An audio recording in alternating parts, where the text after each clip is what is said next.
Imagine living in a place where everything was permitted, where money could buy any pleasure, where parties lasted for days, and no one worried about tomorrow. Sodom and Gomorrah were the paradise of luxury, wealth, and corruption.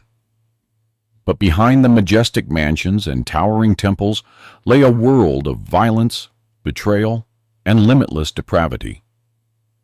Women were treated as commodities, children were sacrificed in dark rituals, and the poor were abandoned to their fate in the streets. Until one day, everything came to an end. What really happened in these cities?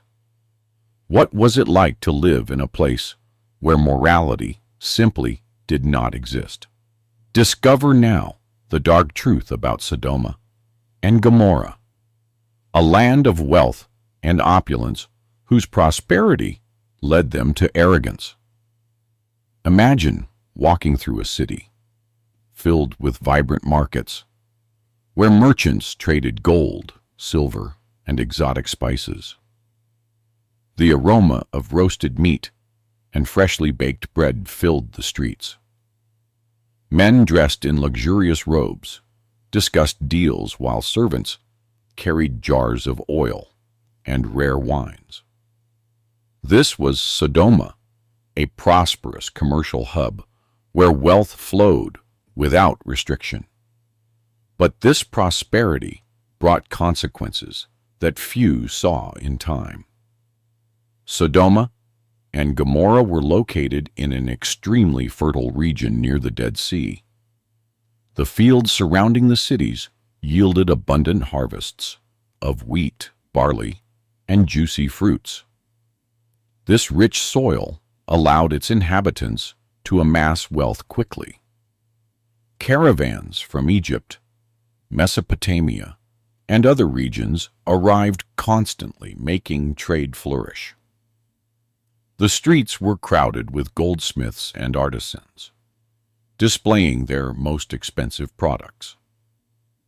The wealthiest lived in grand buildings constructed from polished stone, decorated with fine, imported fabrics. At the heart of the city, imposing palaces reflected the grandeur of its most powerful inhabitants. Gatherings of nobles and merchants were frequent, with influential people boasting at extravagant feasts where wine never ran out, and food was served in excessive quantities. But amid such opulence, there was a dark side. Inequality was evident.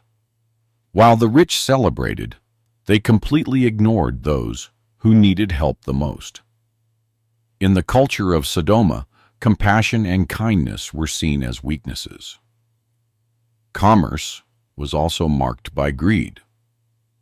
Scales were tampered with to cheat buyers. Merchants charged exorbitant prices, and the powerful exploited workers. There was no mercy. If someone fell into misfortune, they could easily be sold into slavery to pay their debts. Justice favored the wealthy, while the poor had no one to turn to. From the outside, the city was a spectacle of splendor, but inside, arrogance and exploitation reigned. For the wealthy, Sodom was paradise. For the destitute, it was a living hell. But the wealth of Sodom brought something even worse, a society that believed itself untouchable, convinced that it would never face consequences for its way of life. However, its fate was already sealed. Destruction would come overwhelmingly. What comes next will reveal the true face of Sodom and Gomorrah. And if you believe that greed and selfishness still corrupt our society, declare your faith in the comments. Right now, my trust is in God, not in riches. Let's show that there is a better way. From afar, Sodom appeared to be an impressive city.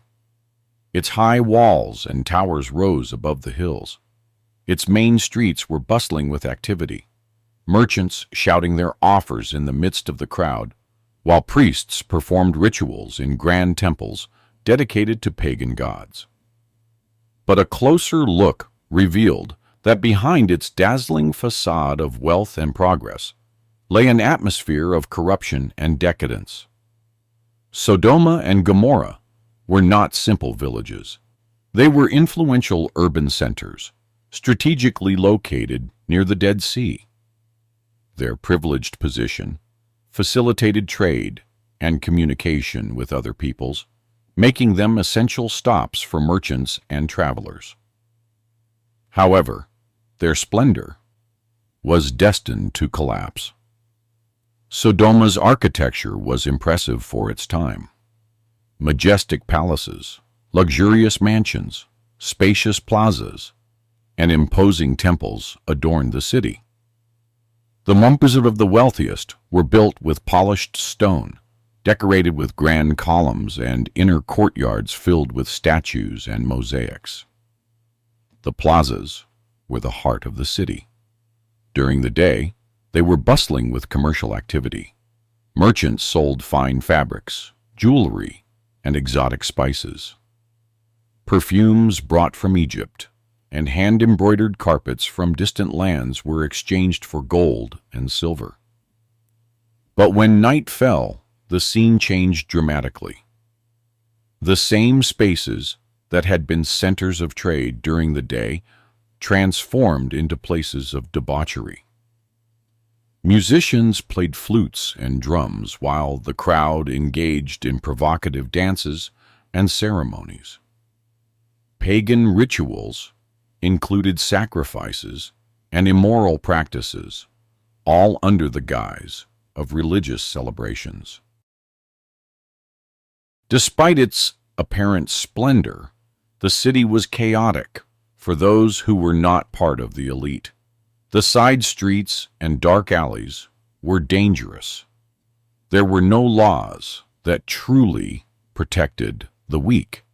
If someone was robbed or attacked, they rarely found justice. Crimes were often ignored, and the guilty continued their lives without punishment. Judges and rulers were corrupt, favoring only those who could offer them something in return. The poor neighborhoods were far from the central areas, and their inhabitants lived in miserable conditions. Narrow, filthy streets were filled with makeshift shacks. Meanwhile, the rich indulged without mercy. There was no compassion.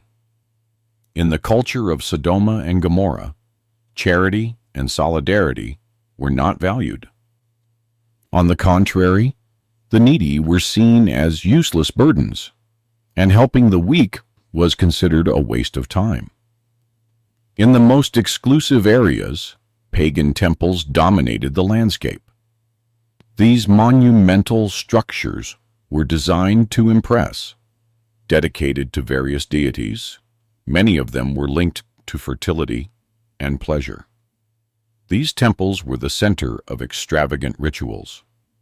The priests who led them wielded great influence in politics and the economy, and their ceremonies blended religion with earthly pleasures. For most inhabitants, these practices were simply part of the city's culture, but in reality, they contributed to the moral decay of society. Another peculiar aspect of Sodom was the absence of a strong army.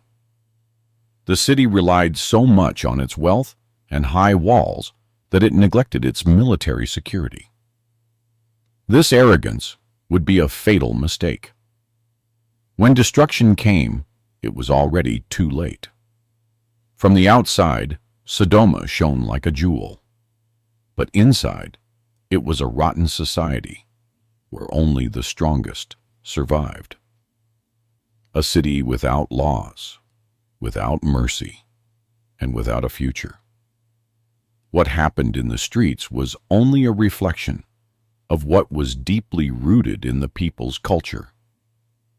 And as violence became a daily occurrence, Sodom sank deeper into its own ruin. The world may ignore justice, but God sees everything. If you believe that true justice comes from Him, write in the comments, "God is my judge." If you could travel back in time and walk through the streets of Sodom at nightfall, you would witness a shocking spectacle.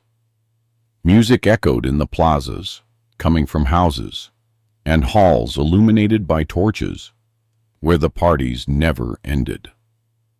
Men and women danced shamelessly, intoxicated by wine and unrestrained desires. In Sodom, pleasure was the only law. There were no limits or restrictions. The city had become a bastion of absolute hedonism. Celebrations began at sunset and could last for days.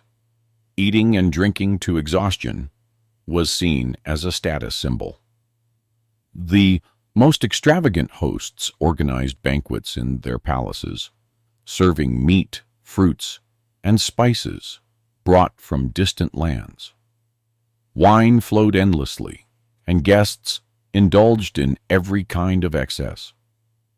In the streets, troubadours and dancers entertained the crowds. Rich men paraded, escorted by servants and slaves, many of whom were forced to fulfill their masters' whims. Infidelity was not only common, but expected. The concepts of marriage and commitment were ridiculed. Those who tried to live with a shred of morality were mocked. Pagan temples played a central role in this culture of boundless pleasure.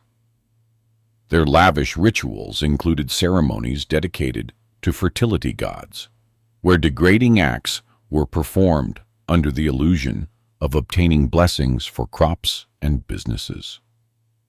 But in reality, all they achieved was to sink deeper into a spiral of corruption and depravity. The city prided itself on having no moral rules. Its motto was simple: if it gives you pleasure, do it. But this relentless pursuit of personal satisfaction came at a price. Corruption was not just a cultural issue, it was deeply ingrained in people's hearts. Sodom was a place where pleasure reigned, but ironically, it was on the verge of destruction. Its inhabitants did not realize that their obsession with excess had sealed their fate. If this video has inspired you, don't forget to subscribe for more content like this. And of course, share your experiences in the comments. Together we can build a strong and positive community. Thank you for joining us on this journey of growth and transformation. See you in the next video.